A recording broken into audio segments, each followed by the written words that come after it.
Pemirsa, dalam momentum perayaan Hari Natal tahun 2025, Jaksa Agung ST Burhanuddin menegaskan bahwa semua agama mengajarkan untuk senantiasa menegakkan keadilan bagi semua umat di Indonesia. Burhanuddin menyebutkan semangat keadilan juga dapat menjadi fondasi kokoh untuk membangun lembaga yang lebih kuat serta berkontribusi mewujudkan cita-cita Indonesia Emas 2045.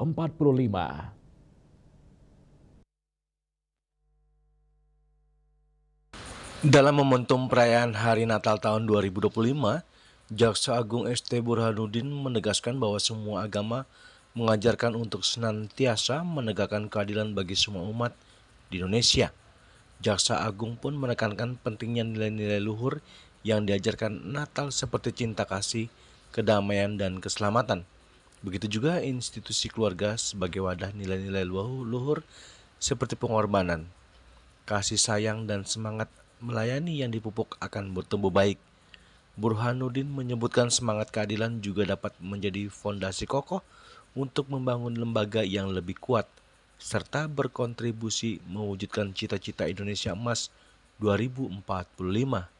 Jaksa Agung dalam kesempatan perayaan Natal juga memberikan apresiasi tinggi kepada panitia Natal atas inisiatif menggalang donasi sukarela dari keluarga besar kejaksaan untuk membantu masyarakat terdampak bencana alam di Aceh, Sumatera Utara, dan Sumatera Barat.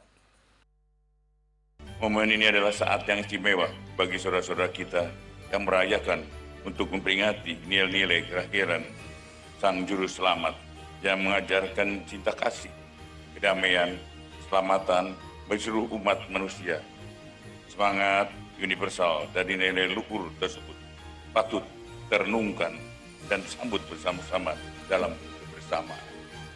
Tema perayaan Natal kali ini adalah Allah hadir untuk menyelamatkan keluarga, yang bersumber dari kitab suci Injil Matius 1:21-24. Subtema yang diusung panitia Natal yakni melalui semangat Natal 2025, warga Kristiani Kejaksaan menjadi role model dan transparansi kejaksaan yang berkeadilan, humanis, akuntabel, dan modern menuju Indonesia Emas 2045. Di dalam konteks ini, insan adiaksa terpanggil untuk menjaga integritas dan pluralisme agar setiap keputusan yang diambil benar-benar mencerminkan keadilan bagi masyarakat. Dari Jakarta, Julius Soeharta dan Ketut Sumadiasa melaporkan.